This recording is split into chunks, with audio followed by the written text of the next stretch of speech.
Hello students, फिर से आपका स्वागत है हमारे चैनल लर्निंग विद केकेएस में। आज हम जीएस का एक बहुत ही करंट का टॉपिक लेकर आए हैं और आपको ये बताना चाह रहे हैं कि जो श्रीलंका में इस समय संकट है, आप देख रहे होंगे न्यूज़पेपर में, आप तमाम मैगजीन्स में और जो सोशल साइट्स हैं, खबरों में पढ़ते होंगे कि श्रीलंका में जो राष्ट्रपति भवन है, संसद है, हर जगह पर प्रदर्शनकारियों ने कब्जा कर लिया है।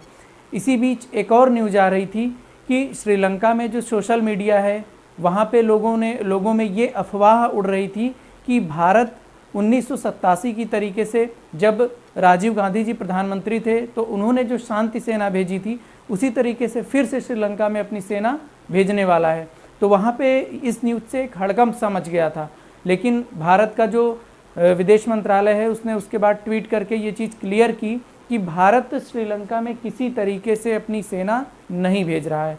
आइए जानते हैं कि भारत को क्या ज़रूरत पड़ी थी सेना भेजने की और अब भारत ने अपनी सेना भेजने से इनकार क्यों कर दिया है, क्या है इसके पीछे वजहें जिनसे भारत ने अपने कदम पीछे खींच लिए हैं। सबसे पहले हम याद करते हैं, आप में से बहुत सारे लोग जो अभी युवा होंगे उन्हें नहीं पता होगा, 21 मई 1991 ये वो दिन था जिस दिन तमिलनाडु के पेरम्बदूर में एक चुनावी रैली को संबोधित करके प्रधानमंत्री श्री राजीव गांधी जी संबोधित करने के लिए मंच पर जा रहे थे। उसी समय एक महिला सुसाइड कह सकते हैं आप, सुसाइड करने के लिए जो प्लानिंग करी थी उसने उनका रास्ता रोका और रास्ता रोकने के बाद राजीव गांधी की हत्या हो गई थी 21 मई 1991। ये जो हत्या थी ये एक तरीके से कह सकते हैं आप, ये सुसाइड अटैक था, सुसाइड अटैक। इस सुसाइड अटैक की प्लानिंग की थी एलटीटीई ने। एलटीटीई क्या था, अभी एलटीटीई को डिटेल में हम बताते हैं। एलटीटीई का मतलब है liberation tigers of Tamil Eelam. LTTE, इसको हम लिट्टे भी बोलते थे, इसको लिट्टे भी कहा जाता था। इसका जो चीफ था उसका नाम था वी प्रभाकरन। ये चीफ था जिसने एलटीटीई की स्थापना की थी। तो एलटीटीई एक संगठन था लिट्टे, जिसने ये प्लानिंग करी थी कि राजीव गांधी की हत्या कर दी जाए। तो प्रधानमंत्री राजीव गांधी की हत्या हो जाती है और हत्या होने के बाद क्या होता है कि फिर से वीपी सिंह जो है वो प्रधानमंत्री बन जाते हैं। तो सबसे पहले हम जानेंगे कि ये क्या चीज़ था एलटीटीई। इसकी शुरुआत होती है 1948 में। 1948 में जब श्रीलंका को स्वाधीनता मिली, श्रीलंका पे भी अंग्रेज़ों का कब्जा था। अंग्रेज़ वहाँ पे काम करने के लिए चाय के बड़े बड़े बागान हुआ करते थे, जिनमें काम करने के लिए तमिल लोगों को वहाँ पर ले गए, वहाँ बसाया उन्होंने। तो 1948 में जब श्रीलंका आज़ाद हुआ तो वहाँ के जो मूल निवासी थे वो सिंहली थे। श्रीलंका के मूल निवासी सिंहली थे। ये जो सिंहली थे ये बौद्ध धर्म को मानते थे। ये सिंहली बौद्ध धर्म को मानते थे। जो तमिल वहाँ पे ले जाए गए थे वो तमिल जाफना नाम की जगह पर रहते थे। जाफना ये श्रीलंका का एक प्रायद्वीप है, जाफना प्रायद्वीप।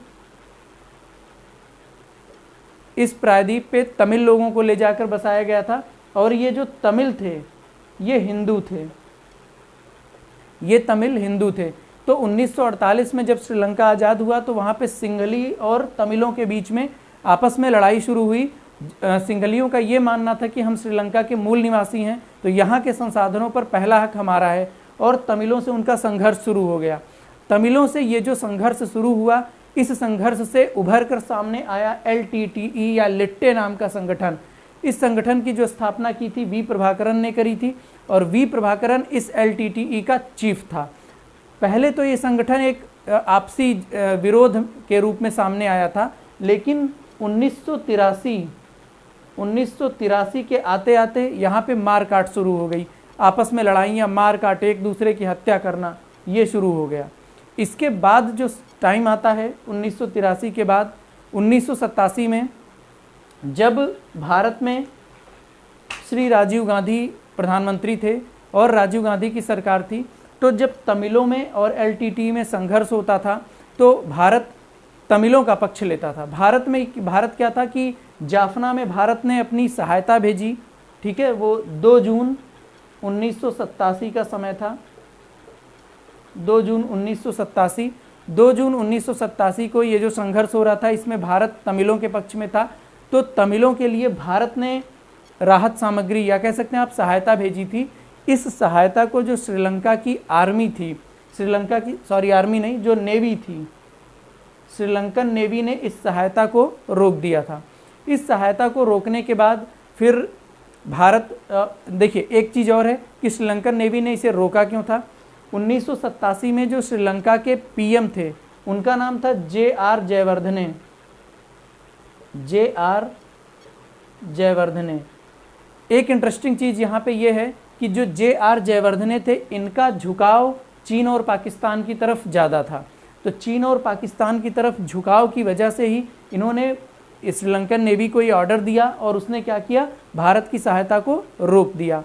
यहाँ पे भारत ने क्या किया, डेट थी 4 जून 1987। 4 जून 1987 को भारत ने क्या किया, इंडियन एयरफोर्स ने 25 टन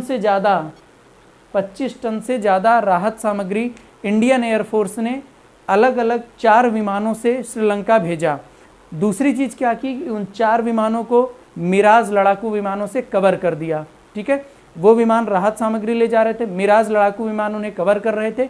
भारत ने पहले ही श्रीलंका को ये कह दिया था कि हमारे जो ये विमान जा रहे हैं इन पे हमला युद्ध का ऐलान माना जाएगा, अगर आप इनको नुकसान पहुंचाते हैं तो ये जंग का ऐलान माना जाएगा। भारत के इस दबाव की वजह से जे.आर. जयवर्धने झुक गए। जे.आर. जयवर्धने के झुकने के बाद क्या हुआ कि भारत को दखल इसलिए देना पड़ा क्योंकि इनकी नज़दीकी चीन और पाकिस्तान से अधिक थी। इनके झुकने के बाद फिर डेट थी वो 29 जुलाई 1987। 29 जुलाई 1987 इस डेट को कोलंबो में एक शांति समझौता हुआ। कोलंबो में शांति समझौता हुआ। ये शांति समझौता किसके बीच में हुआ, कोलंबो में ये शांति समझौता, जिसमें एक तरफ श्रीलंका की आर्मी थी, दूसरी तरफ एलटीटी था और बीच में मध्यस्थ यानी मीडिएटर की भूमिका भारत की थी।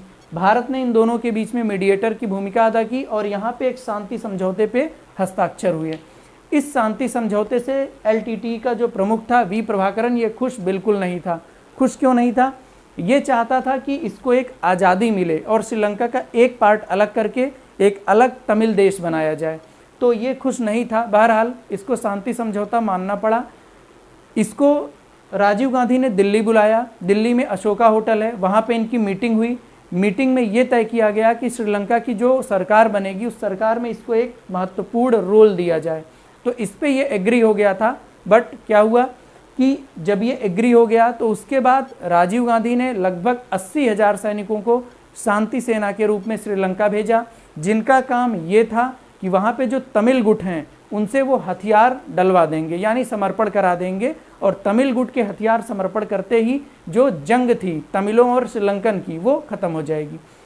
हुआ क्या, वहाँ पे भारतीय सेना जब वहाँ पे गई तो प्रभाकरन अपने फैसले से पलट गया। इसने क्या किया, जब इंडियन आर्मी के वहाँ पे कैंप लगे तो इंडियन आर्मी के कैंप पे एलटीटी ने हमला कर दिया और उसमें बहुत सारे इंडियन जो आर्मी के जवान थे मारे गए। जवाब में इंडियन आर्मी ने कई सारे लड़ाकों को, इनके जो लड़ाके थे लिट्टे के, उनको मारा।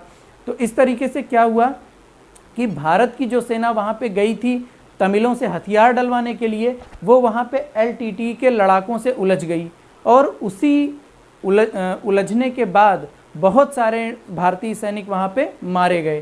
तो ये वजह थी कि उसके सेना भेजने के बाद जब बहुत सारे भारतीय सैनिक मारे गए, उसी बीच में इंडिया में क्या हुआ कि 1990 के में जो उसके बाद आम चुनाव हुए थे, उन चुनावों में राजीव गांधी चुनाव हार गए और राजीव गांधी के चुनाव हारने के बाद जो गवर्नमेंट आई वो वीपी सिंह की आई, विश्वनाथ प्रताप सिंह वो प्रधानमंत्री बने और वो प्रधानमंत्री जब बने तो उन्होंने जो भारतीय सेना श्रीलंका भेजी गई थी उसको वापस बुला लिया। तो कुल मिला के निष्कर्ष ये निकला कि भारत की जो शांति सेना थी वो वहाँ से लगभग 32 महीने श्रीलंका में रही,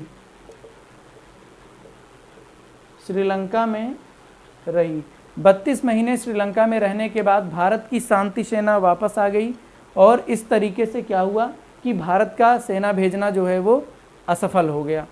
इसी से सबक लेते हुए भारत में प्रधानमंत्री नरेंद्र मोदी और विदेश मंत्रालय ने ये चीज़ क्लियर कर दिया है कि इस बार जो श्रीलंका में संकट हम देख रहे हैं, जो आर्थिक और राजनीतिक संकट वहाँ पे आया है, इस संकट में भारत अपनी किसी तरह की कोई सेना नहीं भेजेगा।